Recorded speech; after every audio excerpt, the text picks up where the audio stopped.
May susubukan tayo ngayon dito na joint strengthener na binigay ni Steady.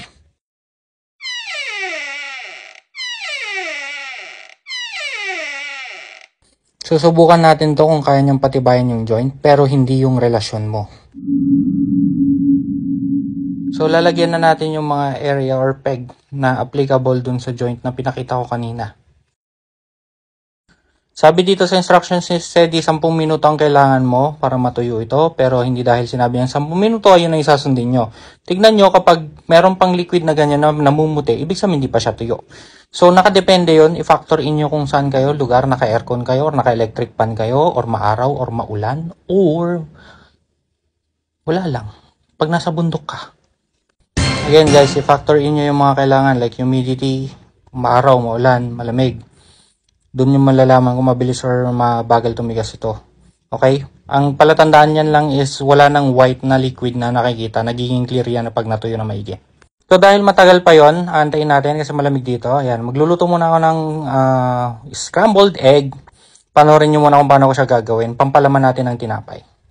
Siyempre, lalagyan natin ng tapamins yan. Tsaka madaming pangpasakit ng bato. After nyan, magbati ka ng magbati hanggang sa mangalay ka. Yan, bilisan natin para mabilis matapos. Tapos lagyan natin ng magic sarap, baka naman.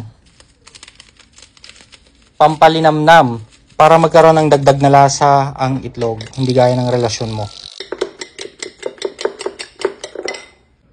Siyempre may non-stick pan tayo dito. Tapos mantikang recycled. Painitin lang muna natin bago natin ilagay yung itlog.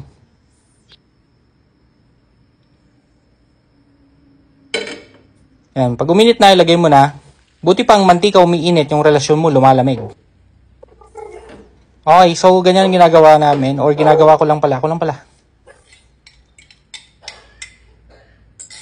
Halo ko muna siya ng konti, tapos after nyan, papatayin ko na yung apoy.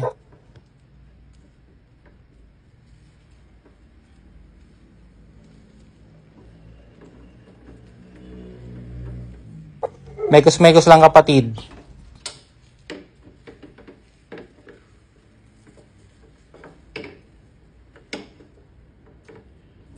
So, tsurang half cook siya.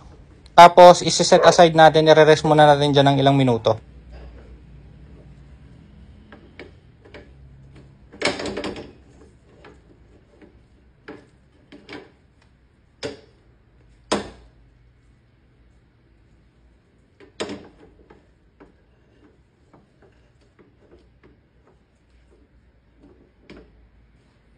Ayan. Makrema na siya. So, ililipat ko na syempre sa lagayan.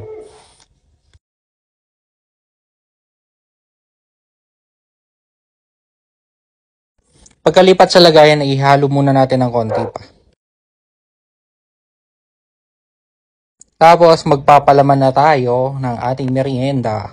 Syempre, gardenia. Pero kung wala kang pambili ng gardenia, ba't ka pa naghahabi ng Gundam? Unahin mo pagkain mo. Nyeta ka.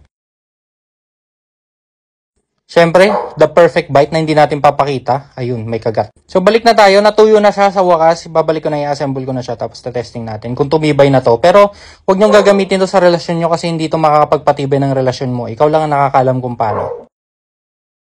So, ayun na nga. Tumibay siya. Pero yung relasyon mo, hindi pa rin. So, again guys, patuyin nyo ng maigi para maging effective siya. Ayan, nasa yellow basket to tong Steady joint strengthener. Thank you. Guys, baka naman like, share, and follow nyo ako dito sa TikTok. Salamat!